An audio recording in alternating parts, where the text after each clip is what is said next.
To the Macon Touchdown Club. Ryan, all you guys are awesome. I'm honestly honored and privileged to be here. Like, this is a big deal to me, and I don't take it lightly. I look forward to the opportunity to come down here each year and have a chance to talk a little bit about our program, a little bit about who we are, what we're about. I want to say also congratulations to all you guys over here, to all the coaches. Listen, Middle Georgia football has been awesome for us. Like, we got some of our best players, best kids in our program come from Middle Georgia. They're well coached, they love football, and those are things that are really important to us. It's been really good for us. And this is a little bit of a moment for me too, to be honest with you. I see some familiar faces, some folks I haven't seen in a while, and it's been awesome. I got a guy here I coached when I was in West Georgia. Coach Risper at Westside. Man, what an unbelievable worker. What an unbelievable person, man. I had a chance to coach him when he was at West Georgia. Kind of an aha moment standing up here. I don't know if it's aha or I'm getting old. I'm not quite sure what it is. But it's awesome to sit out here and see these folks, and he's making an impact on a bunch of young men's lives right now. And that's really what this thing's about. So, again, it's an honor and a privilege to be here. Based on the number of Kennesaw State things I saw on name tags when I came in tonight, I got my work cut out for me tonight. There's a lot of work got to be done. I appreciate it. We worked on it. I appreciate it. We do have support, but it's awesome to be here. So, believe it or not, I'm born in Macon, Georgia. Born right here in Macon, Georgia. My dad is a 30-year high school football coach. A lot of the guys up front here know who I'm talking about. Lloyd Bohannon, but he coached here at Willingham High School, which actually no longer exists. Some of you guys are nodding that knew what that was. Billy Henderson, a great coach that was here at the time. But I was born in Macon, Georgia. My dad's a football coach, high school football coach. I don't know any better. Got more respect for you guys you could ever know to coach high school football. You wear every hat in America right now. It's unbelievable what you guys do. So born and raised in Macon, my dad got an opportunity to go to Cedar Shoals High School. Believe it or not, he was there starting a program, which is kind of weird when you look back at your path and the things you do. He went to be a part of a program that started, and then he got the chance to go to Griffin High School and be the head coach in 1978. My family moved there in 1978. I just left my parents' house, the same house they bought in 1978. My mom and dad still live there. My sister still lives in town. But that's kind of the path as we go. And what I want to talk a little bit about, and this is just because it kind of hit me right down here. I think sometimes you get in the car and you reflect a little bit about things. Sometimes in this coaching profession, man, we get going and all we're worried about is the next one. I think that's the way you got to be. But high school football, and guys, I'm talking to you guys over here right now, probably more than anybody. It's the greatest time of your life, man. I'm going to be honest, we enjoy it. Enjoy every minute of it. Enjoy the time you have to spend with your buddies. Listen, my senior year, we were pretty good in high school. We were 10-0, going to playoffs. We had run the table. Back then, when you went to playoffs, you had to play somebody in your region again. I don't think it's quite that way anymore. But back then, you had to turn around and play. So we had to beat people twice. It's what it is. We get beat in the first round of playoffs. Worst feeling in the world. Had a chance to, hey, we're going to state championship, right? That's what everybody's goals are at the beginning. And I remember sitting in the locker room after the game, and my buddy's next to me. Man, he won't take his uniform off. Like, he's sitting next to me, he ain't taking it off. He's like, I don't want this to be over. Like, this is the greatest thing that ever happened. We probably sit there an hour. He won't take it off. And you don't realize how good it is, because I think sometimes you're always looking for that next thing, right? Like, man, I want to go to college, or I want to get out of college and go to the NFL, or I want to get a job, or whatever it might be. Man, enjoy it. It's the greatest time of your life. You're playing with the guys you grew up with. It's an awesome time. It's awesome. So enjoy the heck out of it. It's a great time. I enjoyed it. It was reflected right down at I went by my dad's house and my mom, and I'm thinking about my time in high school, and I loved it. I loved it. I've had a bunch of different stops in coaching. Believe it or not, I played at the University of Georgia. I saw a few name tags with a G on it when I came in. There's just a couple. Couple shirts. Not too many when I came in, but I'm trying to go play. I actually played receiver, believe it or not. I was a slow white boy. That means I had to catch the ball really good, had to block really good. My dad used to say, it was weird why they always put you in when they were running the ball. I'm like, well, hell, that ain't pretty good. It ain't good for a receiver, is it? But I hit Georgia, had a chance to go, and I went to West Georgia where Coach Richmond was there, and I had a chance to go to a bunch of different places that Davey mentioned along the way. But along the way, you learn about what you want to do, how you want to do it. Here you land this job, right? So we're at Kennesaw State. Y'all probably don't know we got 43,000 students. 43,000. You didn't know that. Everybody's looking like, hey, no, we're the second largest school in the state of Georgia right now. We're sitting 25 minutes outside of Metro Atlanta. You can do whatever you want to do. You can do whatever. We're 15 minutes from the Battery. The Battery is Truist Park. Truist Park is where the Braves play. Matter of fact, we've played the only football game in the history of SunTrust / Truist Park ever. 5 overtimes worth of it. We got our money's worth. It's the only time we're going to play on a baseball field. So we are in an unbelievable location with an unbelievable school that's bursting at the seams right now. When there's so many good things going on, it's really kind of crazy. Back in March of 13, you take a job, you're like, you don't know what, like, nobody knew about Kennesaw State. Sure didn't know about football, didn't know anything. And here we are 8 years later, and some of the things have happened. We've been ranked in the top 25 for 62 weeks in a row. You know, we've had, this year we went in the season ranked in the top 10. There's been a lot of really good things that have happened, but I believe it's because of the kids that we have and what they bought into and the coaches that we have. You know, I look back and it's been a crazy 8-year run, and the last several years have been probably more crazy than anything. But some people ask me, tell me about the offseason this year. So obviously we're getting ready to play the 22 season. I said it's the best offseason we've had in 2 years. It's the first one we've had in 2 years. Because of everything that's going on. That made it great. We got to go work out. We got to recruit. We have a thing called coaches runs. No, not me. I'm 51. No way. I ain't running nowhere. But they call it, because that's what the kids call it. We get up and go run them hard in the morning. Then we have spring ball. Then we have summer conditioning. Like we were in order. Y'all don't know, but in FCS, we played a spring season in the spring of 21. We went back-to-back seasons. We played in the spring of 21, and we played in the fall of 21. I'll never do that again unless somebody absolutely makes me. It was the most challenging time we've ever been a part. So we had a great offseason. You know, we're getting ready to go into a season where all these accolades are being thrown out. Our quarterback's got all these accolades, All-American. We're ranked 6th or 7th in the country. We're reading it too often, probably. But all these good things going on, and we're getting ready to go to the season, and we go to camp. I want to tell you a little bit about camp. You guys want something a little different? I'll tell you, so camp. You hear about camp. Like camp's hard.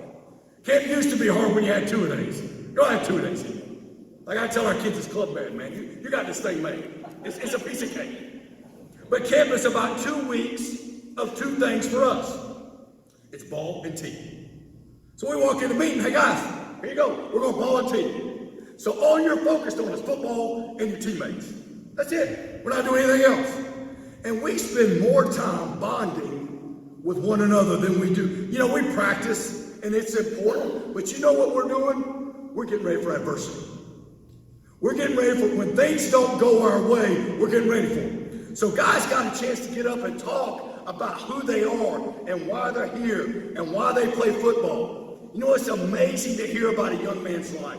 When he says up and says, you know, I ain't got much at home. I'm playing for everybody there. I'm playing for my town. They're carrying all this stuff on their shoulders right now.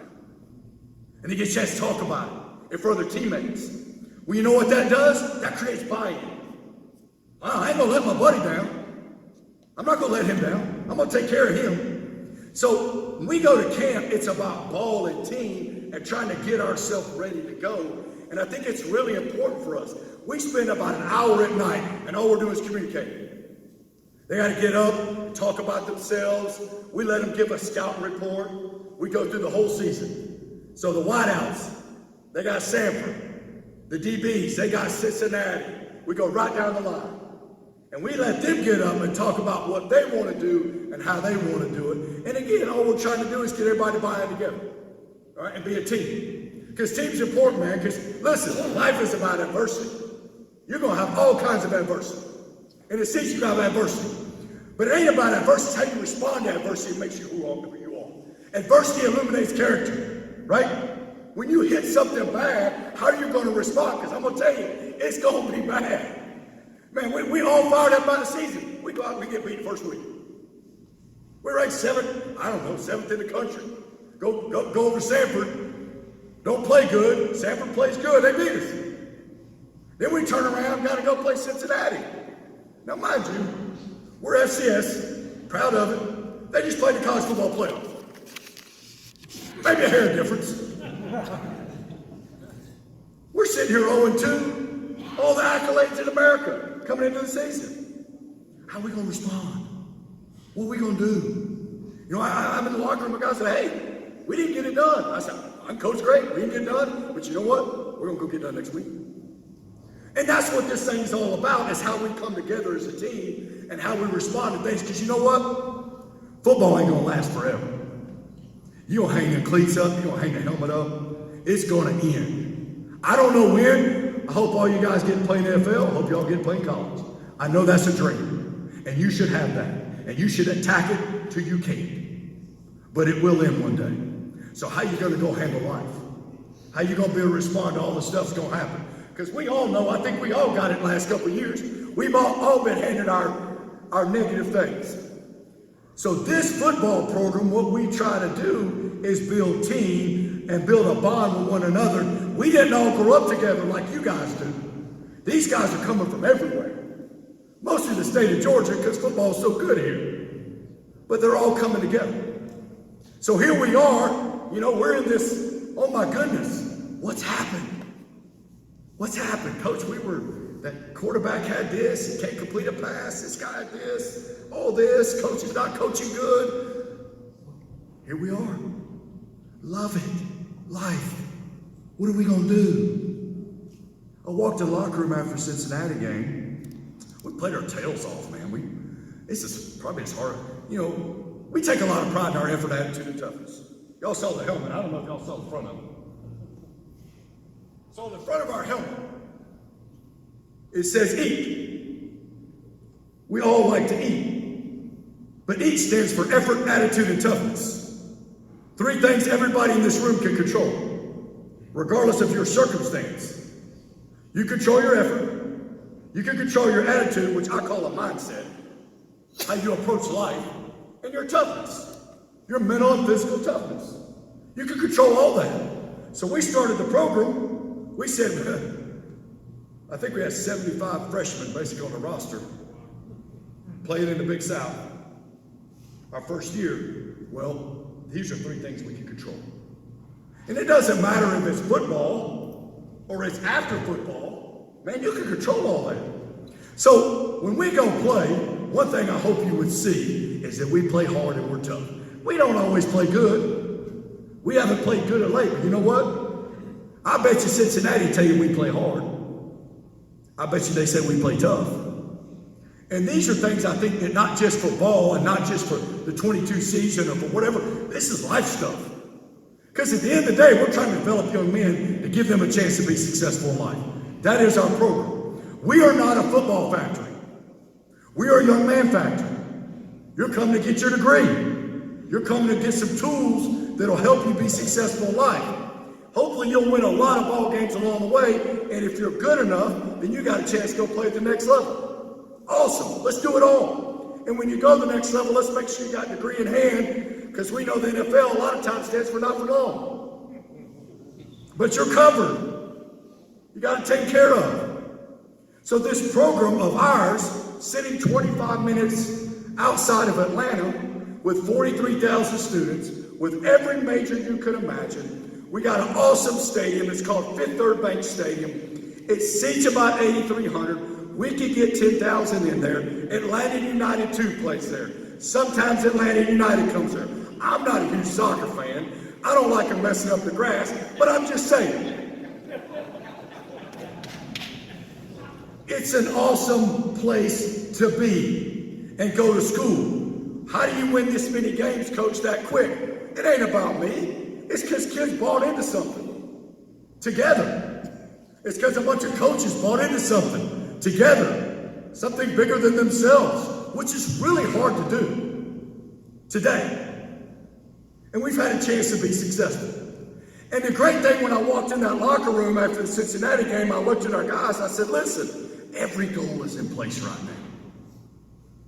Every goal is in place. We have 3 goals in our program that are directly related to football. Win a home, win a conference, and win the national championship. Period. Every year it's the same. We don't change goal boards. We don't create new ones every year. That's what it was the first year we played 15. When we didn't know if we were going to win a game. There was people there that think we get 11 guys on the field. You don't know the truth. We had trouble with that Saturday, but we got to fix that.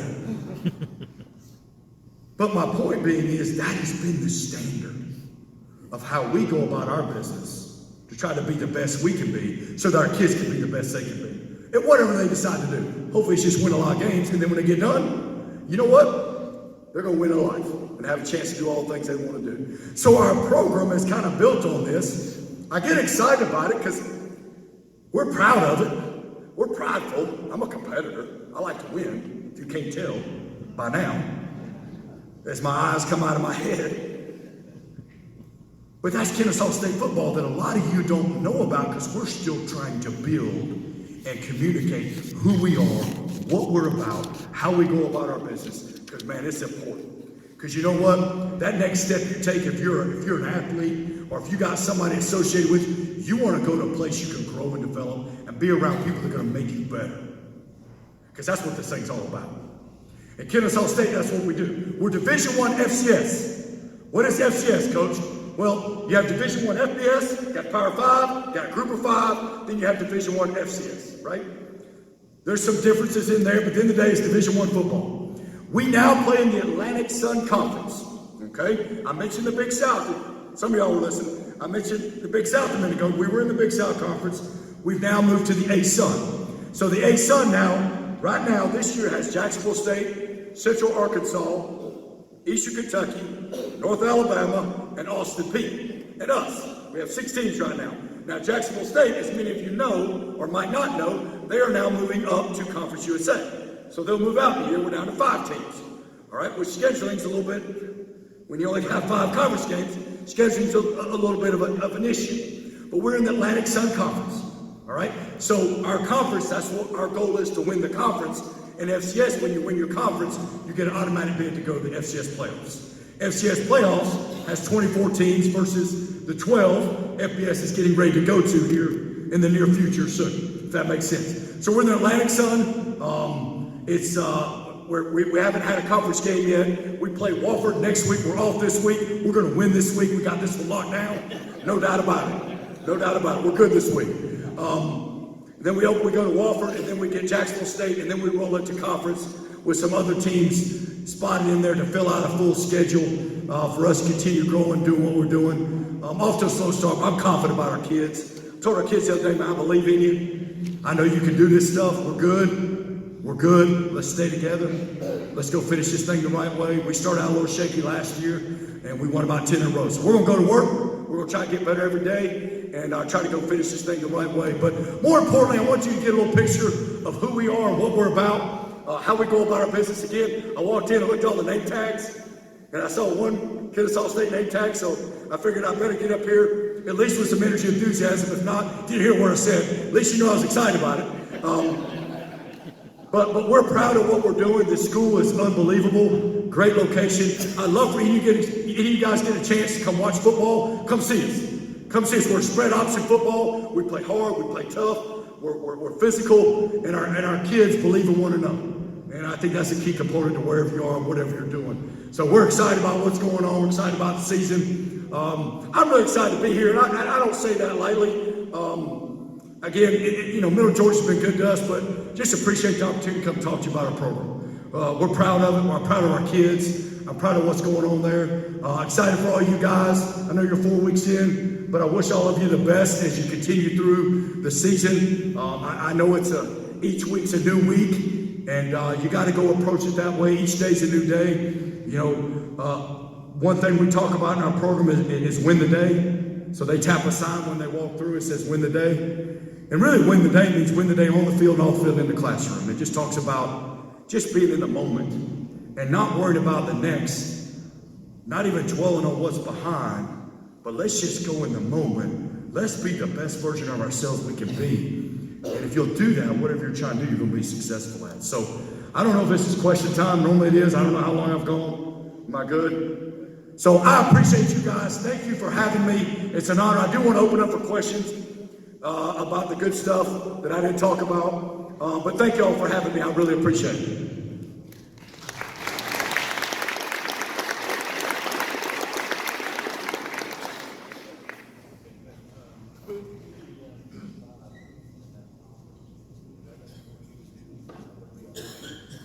So great question. So question is, we're moving to 5 teams. Does that force another realignment? So you guys are aware, everybody here is aware of all the moving parts that's going on in college football right now. It starts at the top. You get conference realignment all the way to the Power 5, right? Well, that trickles itself down. And so right now, you gotta put yourself in a position to be ready for whatever the market dictates. Because when you're looking at a conference for us right now, there's really nowhere else to go. Like we've moved, we're in the ASUN, the Southern Conference is not an option for us. So we're sitting here kind of seeing where this goes with the Atlantic Sun. And I think in this day and time, you got to prepare yourself for whatever might show up. And that means you got to get everything aligned, you got to get your resources in order, whatever that means, and you just got to be ready to go because you guys follow it, man. It's crazy right now. There's more going on in college football in the last year than my whole 25 years probably put together. With rule changes, with conference changes, with NIL, with the transfer portal, and it all happened at one time. All happened at one time.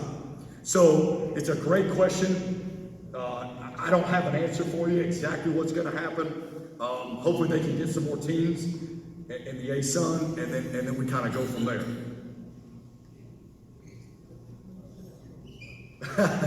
I get asked this every time I come here. When's Mercer on the schedule? We've tried. I'm not in charge of that. No. We love to play Mercer. You know, I think it's there's 2 FCS schools in the state of Georgia. It's Mercer and Kennesaw State, and that's it. There's only 2 in the state of Georgia. You really didn't think about it that way, but there's only 2. So it'll be a great game, obviously. Hopefully that'll work out at some point in time. I think it'd be great, regardless of win or lose. It'd be great for fan bases of both programs, right? It's a school that both programs can identify with, and I think that'd be great for both sides. Yep.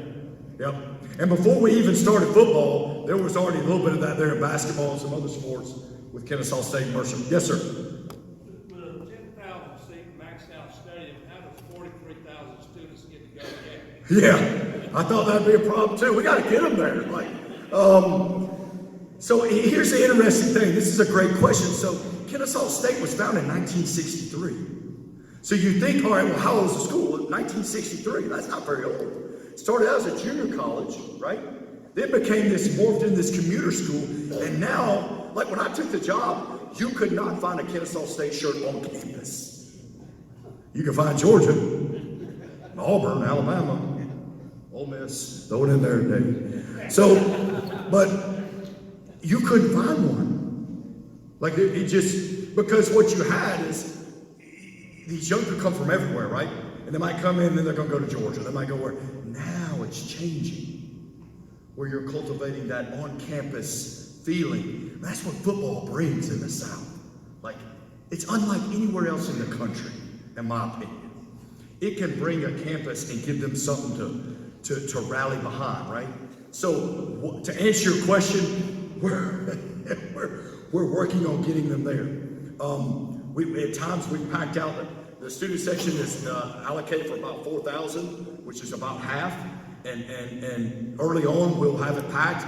It dwindles a little bit as the year goes. And so that's something we're working on, because I didn't realize this when I took the job, but we're cultivating a fan base. Everything was starting from scratch. And that's something unique, and you really don't know till you get in it. And so we're starting that from scratch, and it's changed dramatically from where it was day one. It's just got a long ways to go to get it where Coach Bohannon would like it, which is a sucker pack, so we got to expand. And it forces you to do things because it's all good old supply and demand, right? So those are the things we'd like to get done, but it's a great question. Great question. I hope we can have that problem soon. Yes, sir.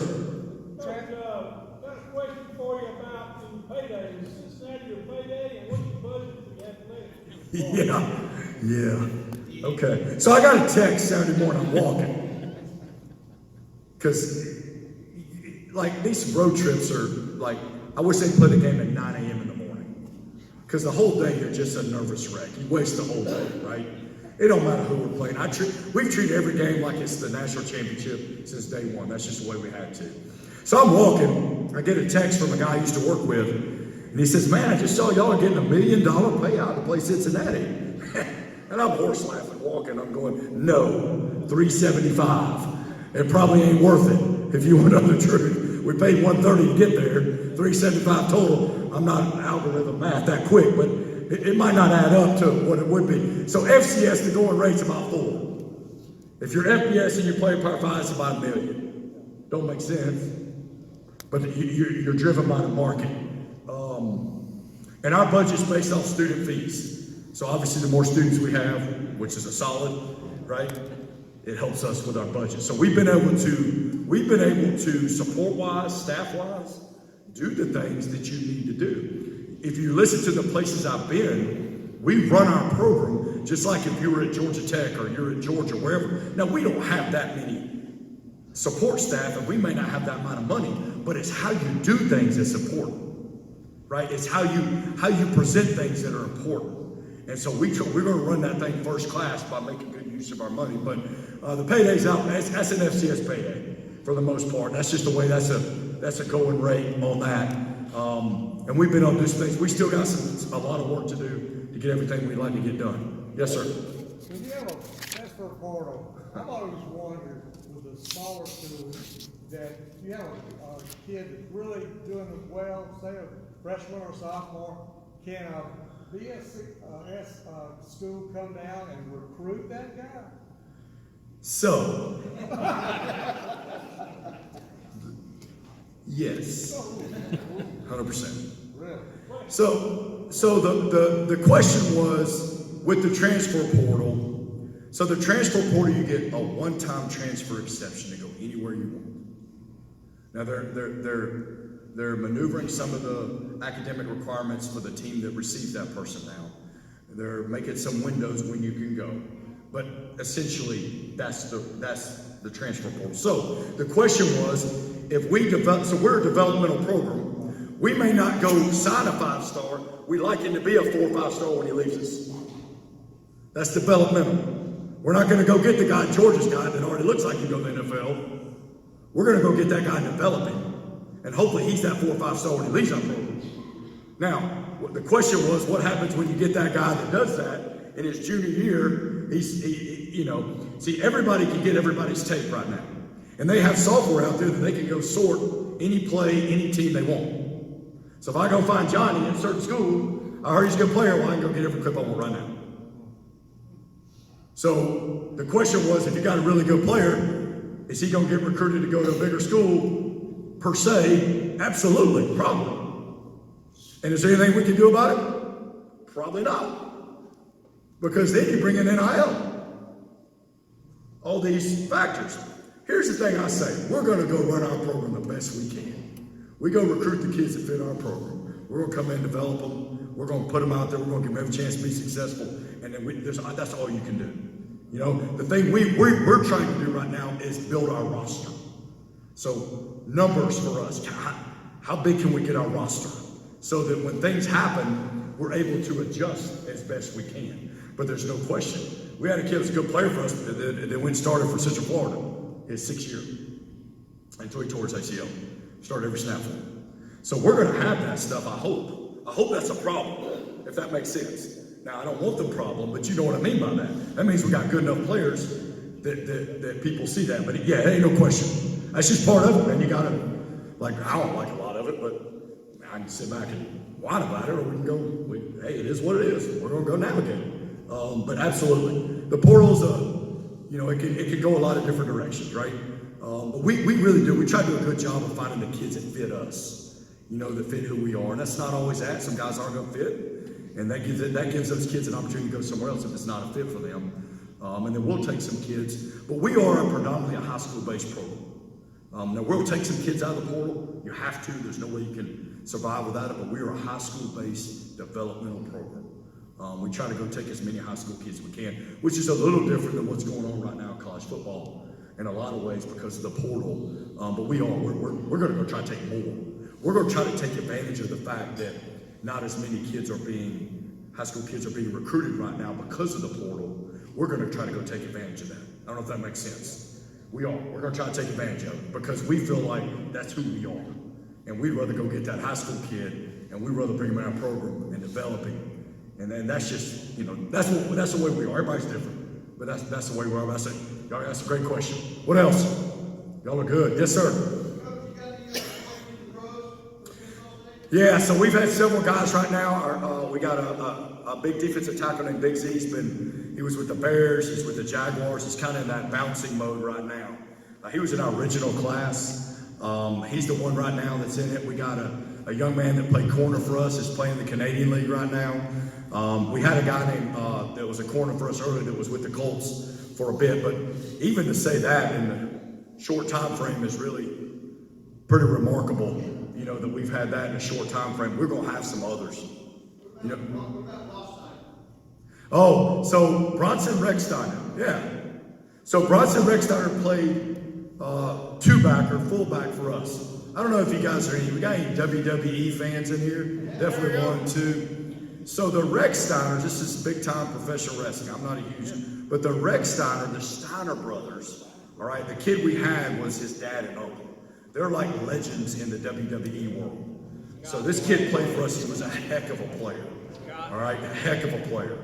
I mean, he was a stud. So he's now with, I think it's called NXT, I believe, which is like the minor leagues for WWE. He will be the most famous person to ever go Kennesaw State in the next 2 or 3 years. Mark my word. Because he will be one of the tops in the WWE in that world. Bronson Recksteiner, Braun Breaker. Don't forget about him. He's a dude. He's a big dude. Strong, can run. Next time, I'm not a huge WWE. I can tell some of y'all aren't in. It's okay. Check him out when you get a chance. But he will be the most famous person to go to Kennesaw State in good time, without a doubt. Yes, sir. Coach, when you travel to other schools like Cincinnati or whoever, are they always accommodating to you and your team as far as the locker room and those kind of things? For instance, reported on the Alabama Nation when they went to Texas, they put the band at the very top of the stadium. That's where they wanted to put them, so the big band, not the rich band, the $1 million band did not go. And then in the locker room, they had no air conditioning. But Alabama had heard about that, and they took their own air conditioning. You ever run into anything like that? Yeah, most of the time we travel. So the question was, what are the travel, like when you go travel, what are the arrangements, like locker room and all that? It is what it is. So we go to Cincinnati. And this stadium, really unique, great stadium. I don't know if you've ever been to Cincinnati. I've never been there. I've been a lot of places. So they dropped this, Nippert Stadium. So they dropped this stadium like you got dorms, academic buildings all around. They dropped the stadium right in there. Like dropped it right in. And there's a tunnel that's really the only way in. So we get a call early in the week about, hey, you got to come before or after because there's only one way in. So Cincinnati's going to walk through this tunnel. They want us to come before or after. I'm like, fine. All right, we'll be there at 1:15. We'll come in before then. Not a problem. It's earlier than I'd like to be there, but hey, whatever. If we got paid a lot more, I would have done even more. So we pull up at 1:13, right on time. The officer says, hey, looks like y'all can't get off the bus. I'm like, what? So I'm sitting there, and I'm already in a bad mood anyways, because that's game day, right? Like, I'm in a foul mood. So we sit there for a little while, a little bit longer, so another 5 minutes goes by, 6 minutes, and I'm hot. I'm a hothead anyways, I'm hot. And so my chief of staff walks out, and he goes and asks him what's going on, and said, well, we got to wait on them. What do you mean we got to wait on them? That's the reason y'all told us to be at 1:15. So finally, here they come walking through their own pace. Not much I can do about it. And so at about 1:25, we sit on the bus, which I don't know, y'all go to a ball game, like last thing you want to do is what? Yeah. When you get to the stadium, you're ready to go what? This game on, right? Let's go play. Hey, you sitting on the bus? There was a few words when I got on. I had nothing to lose.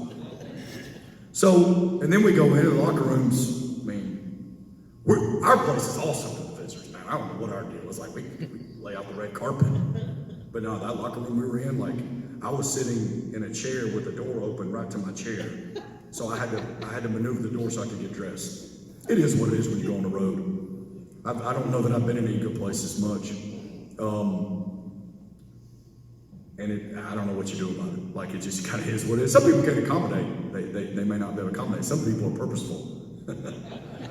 Some people have the money and they just choose to do it somewhere else. So I don't think it's ever been great on the road. That's just something you deal with, and you don't, but it's, we've gone places that you've been in such a small room, you wouldn't know you had air conditioning anyways. Because when you put 75 people plus staff in a room, it's probably not going to go real well. So, no, travel ain't been real good on that stuff. And then the same thing happened. They wouldn't let us out. They come out there. They're waiting on them to come out of the tunnel for the game. My God, what the heck? I can be mad. But it's that way when you go on the road. And you just deal with it. One more question. Anybody? Man, y'all have been awesome. Thank y'all so much. Have a great night.